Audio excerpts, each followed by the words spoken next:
Ако статистичарите евидентирале дека секој четврти жител на Македонија живее во сиромаштија, или попрецизно 445.000 граѓани едва го проторкуваат месецот, бидејќи треба да преживеат со само 100 евра, тогаш излегува дека во оваа земја прехранувањето е сериозен проблем.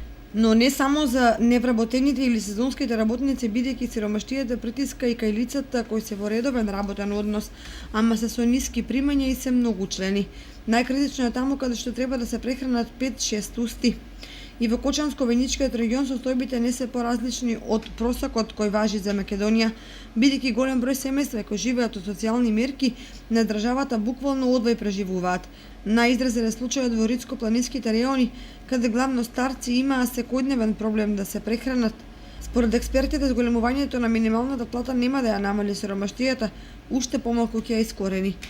Без комплексни социјални мерки во домувањето, образованието на децата, здравствените трошоци, нема спас од сиромаштијата на загрозените слоеви.